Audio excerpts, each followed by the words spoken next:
How's it going, everybody? Another day, another power saw, another video. Hope you guys are doing well. Good morning, Chris Talbot. Chris Talbot was the first person to be on the Question of the Day series that I'm doing. Friends, if you stay till the end, I'm trying to put a question of the day at the end of each video. That way, I get so many emails, which is incredible, because again, I'm just some fella working in his power saw shop, a two-car garage in the middle of nowhere. I think it's so cool that so many of you want to talk to me. Chris was the first question of the day, and I got another email. My pleasure, buddy. It's the least I could do. You guys spend your time here, and we all know that time is not something any of us, including me, has in supply.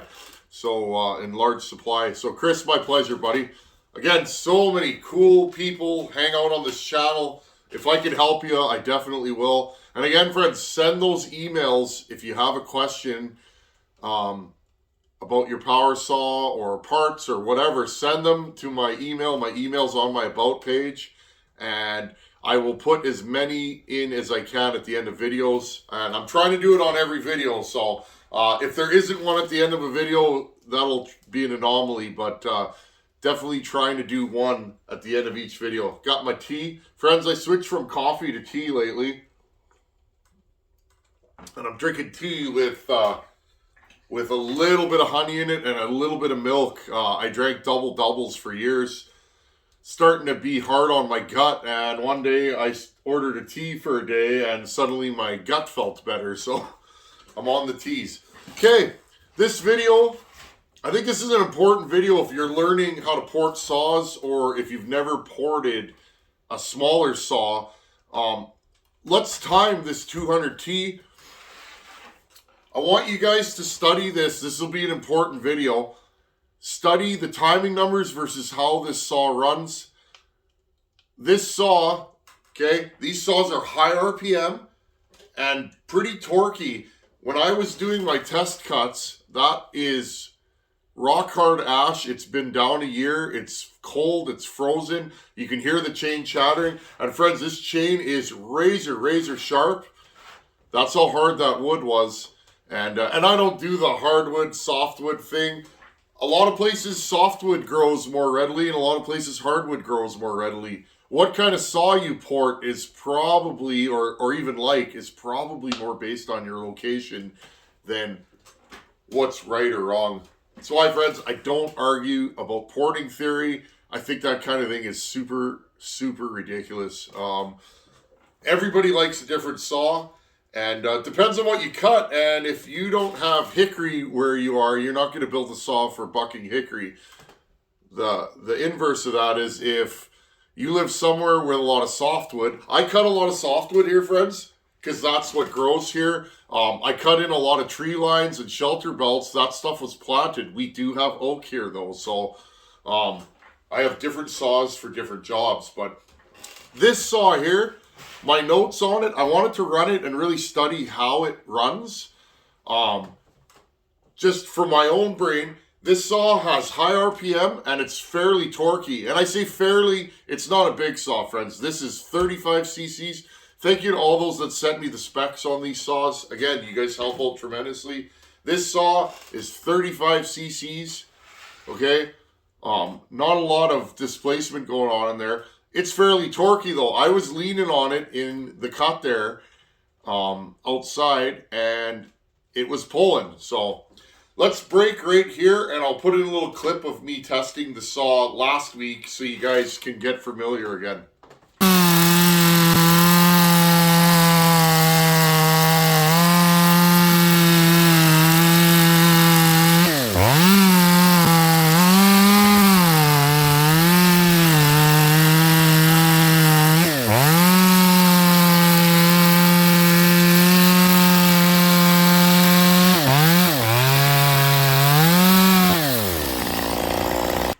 Okay, for those of you that didn't see, I made some test cuts with this saw last week. This saw had a bum carburetor on it. If you get one of these and it's boggy, go back in the channel, just go into my Stihl playlist. It's probably in there.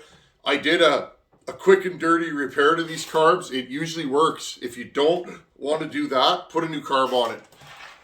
These things are notorious for accelerator pump failures and they wear out. Anyways, I hope that got you up to speed on how this saw runs.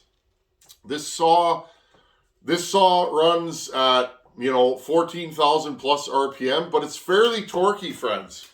And I hope the timing numbers back that up. But once in a while you have a saw that you time that the numbers are completely not what you thought they were going to be. But in this case, we're going to time this, and I hope this shows you guys what timing does to a saw. Again, torquey and high RPM. I can lean on this saw. This saw is only 35 cc's. So I'm going to take a sip of my tea, and let's start tearing this thing down. It's been a while for me, so hopefully I can make it look like I know what I'm doing. And if I don't, that's what it'll look like too. Let's get this happening. Okay, let's start ripping this thing apart. I may fast forward through some of this. I'm going to start with taking the recoil off. This saw is a parts saw. I built this from many different saws, so it's not perfect. It'll run though. I can't wait to take the top end off this thing. This saw is not making good compression, and I don't know why. I misspoke in the last video. This is a Farmer Tech piston in this saw. And Farmer Tech ring, which is funny because normally... Oh, there we go. Normally, those have soft rings in them, and they seat really quickly. Very impressive. If you want to build a test saw just to run it up on video and that, and and get some data, those rings, those Farmer Tech rings are very soft. Flip side of that is they don't last very long in a production setting. Next step in this, I'm going to pull the handle off. These are notorious for broken AV mounts. This is another saw that if you're going to work on one, probably purchase AV mounts. And you go through here. There's 2 bolts through. The wire for the kill switch bolts onto one of these. I can't remember the proper way. I don't remember if it's the top bolt or the bottom bolt. I want to get this thing done fairly quickly and get it out of the shop.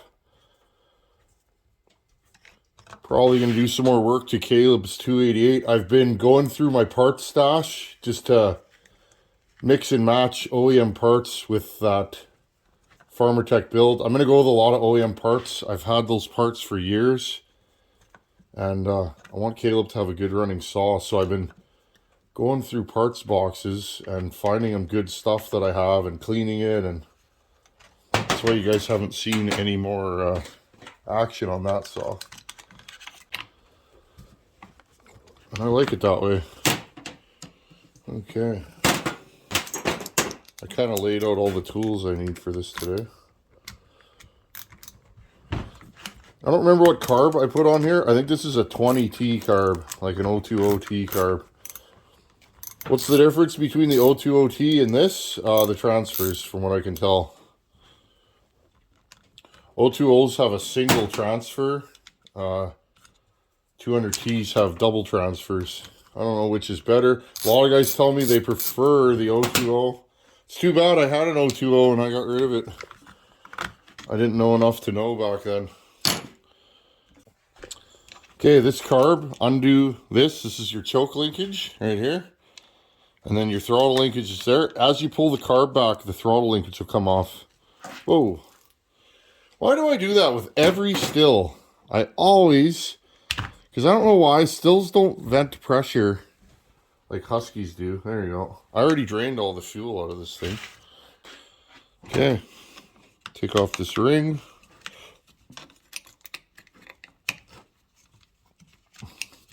Basically, I'm splitting this thing down to the bare block. Okay, right there. Pull this off.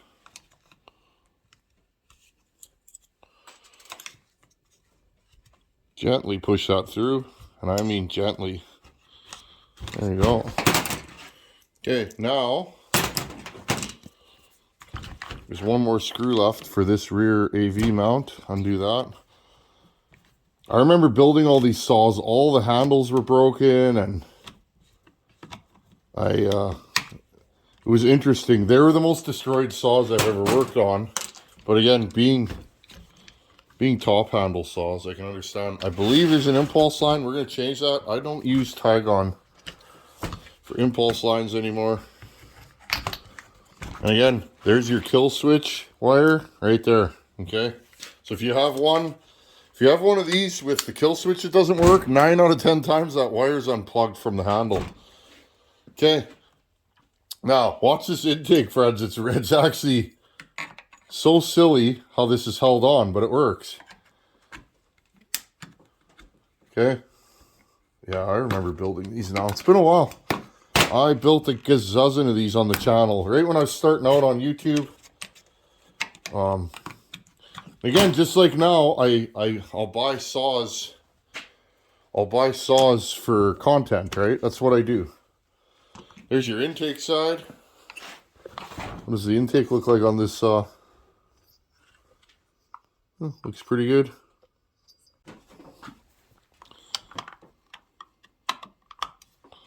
There's 4 bolts to take this fuel tank off. 1, 2. Okay, and there's 2 more on the top here. 1 here and 1 here. Okay, you just pull your fuel tank off. Look how dirty it is in there. Doesn't take long for these things to get covered. Here's your muffler. I'll pull that out. Okay, here's your muffler. 2 bolts here. These are held together by bolts. You might be inclined to take these apart and clean them. My experience with these, the bolts are usually seized in, and what ends up happening is you break bolts. This one's broken right there. What I've done in the past with these, I'll put a heat gun in the intake and get it hot, and make sure you point the outlet somewhere safe. You will blow flame out of there, but you will cook all that carbon out and cool it down and then run an air hose through it, is what I've done in the past. That'll completely clean the muffler out. Take the flywheel off and that, and let's get some timing numbers, and then we can talk about it. Hopefully you guys will learn something. I'm going to learn something. I've never put a timing wheel on a 200T, so I'll get it all set up and we'll time this thing. Okay, I got the timing stop in. I was showing you guys this is 0 to 71. 71 after top dead center. And 71 before top dead center. Okay, I'm going to show you guys the wheel this time. Because this saw is so small, it's going to be really hard to show you the timing on the cylinder. So I'll just show you guys the wheel. I know a lot of you guys can read a wheel, and a lot of you guys are learning how to read wheels. So, okay, I've got my scope in the spark plug hole. I'm going to start with the exhaust. I am not going to measure the squish on this yet, because I don't know how clean the top of this piston is. Okay, I'm just going to look through the exhaust port. Where does it open? Right about, hold on, let me get this a little bit better set up here.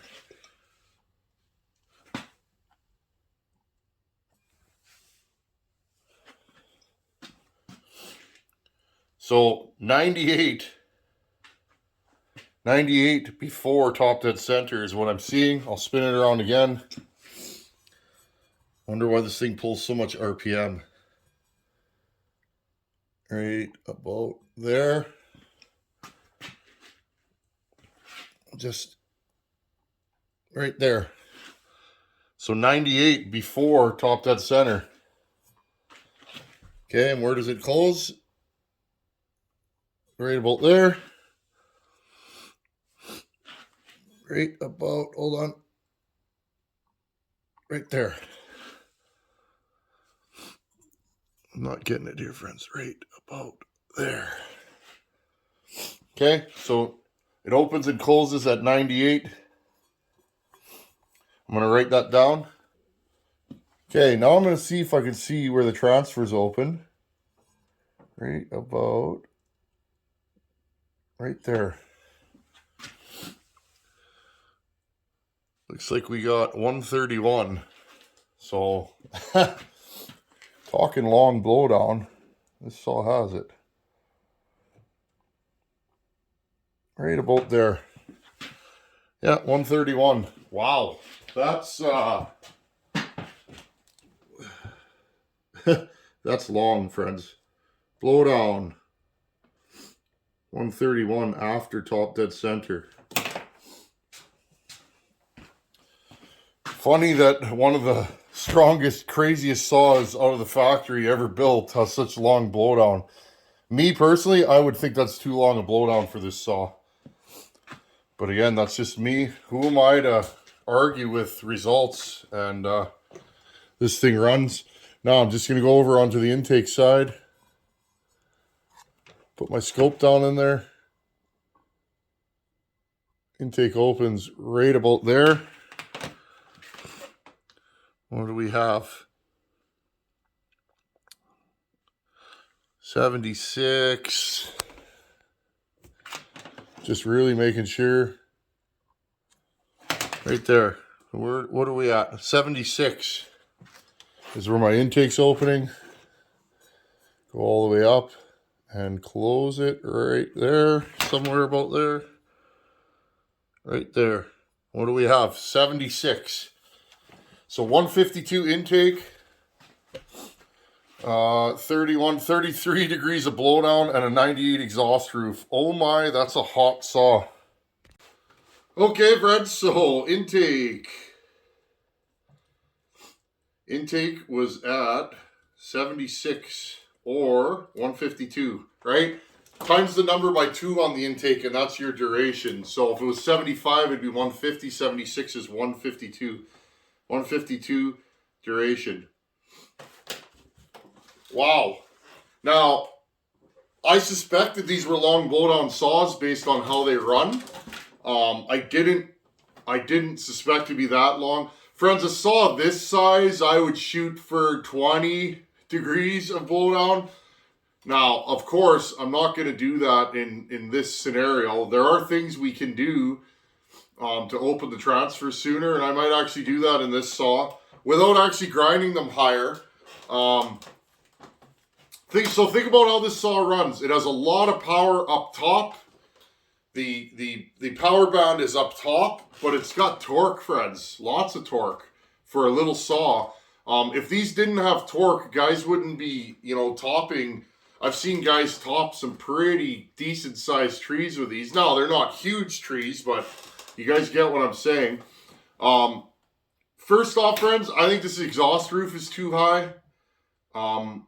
If I could get this thing around 100, that's kind of where I'm going for. If I lower the exhaust 2 degrees, I will raise the intake timing by 2 degrees, which will make it at 78, which will be 78 times 2 is 156 duration. So not super long duration, but again, friends, I'll have to study this.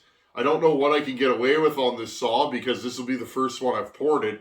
But again, I'd like to lower the exhaust roof, bring the RPMs down a little bit, bring the bulk of the power more into a sane cutting range. I want a little more compression in this saw. This saw is really low on compression. I don't know what's going on. In the next video, friends, let's tear the top end off this saw and why. This saw ran fine when I had it. Now, it did have kind of a wonky carb on it, and the carb did fail. This carb that I put on here is a Zama, but it doesn't have an accelerator pump. So, I reckon it's an ms200t carb. But this saw ran okay. When I got it back, it would go lean. I tried to test it a couple times, and it went really lean. I may have hurt the top end trying to test it. It seemed to run okay last time, but friends, this saw just doesn't have good compression.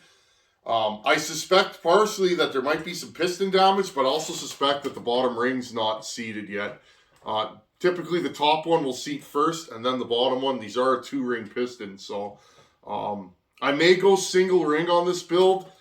I get people all the time like, why would you do that? Well, a single ring piston will have less drag, less parasitic drag, and typically it'll make the saw a little snappier. So I can do that. I don't notice really any loss of compression or anything like that. You might lose a little bit of compression, but the positives outweigh the negatives.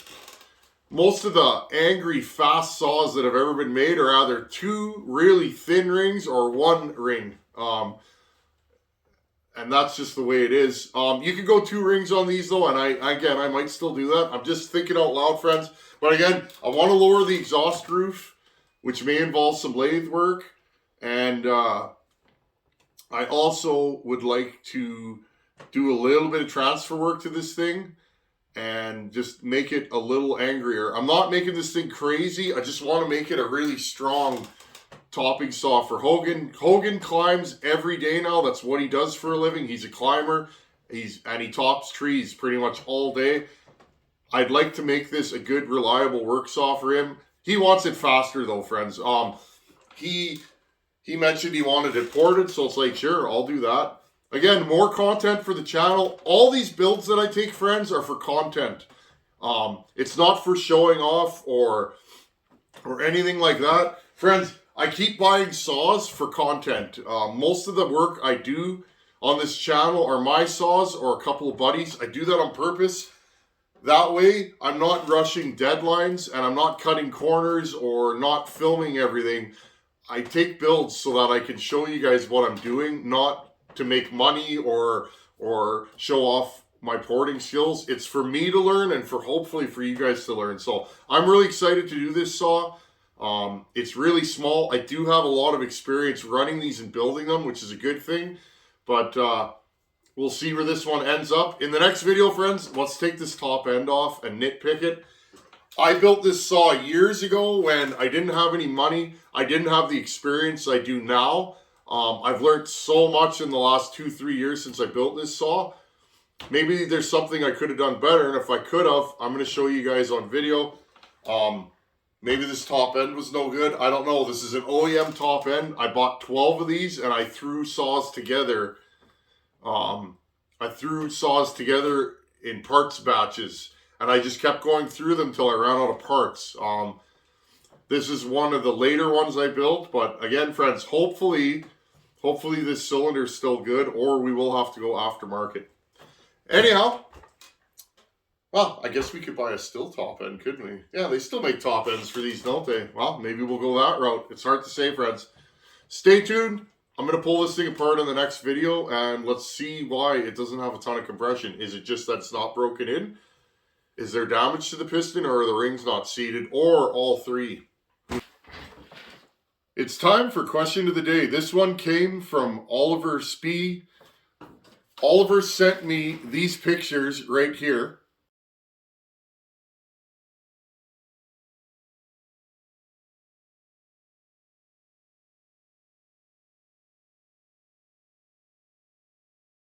Which is awesome because without pictures, sometimes it's an absolute impossible thing to diagnose. But Oliver had a good question. A, do I think he could save that cylinder? And B, would I hone a cylinder in a dirt bike? The question A, so Oliver, what I do, run your finger in there. If you can't feel the discoloration, you guys could see there's some dark patches up and down. If you can't feel it, I wouldn't worry about it. If you can feel it, if it's below the exhaust port, often I wouldn't worry about it. If it's for you, if it's for somebody else, then I would say, hey man, this cylinder may last, but it may not, and let the customer decide whether they want to replace their cylinder or not. Number 2, would I hone that?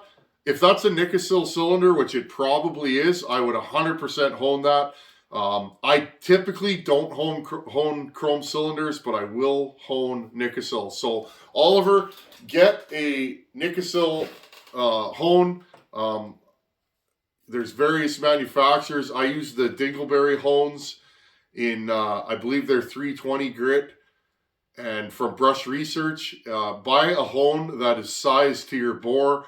I believe they are slightly oversized, but if that's a 60 millimeter bore by a 60 millimeter hone, and hone it up, and you should be good to go. So Oliver, I hope that helps with your question. Everybody else, keep sending me questions, and I'll keep putting it in the end of the videos. Thanks for watching. Take her easy.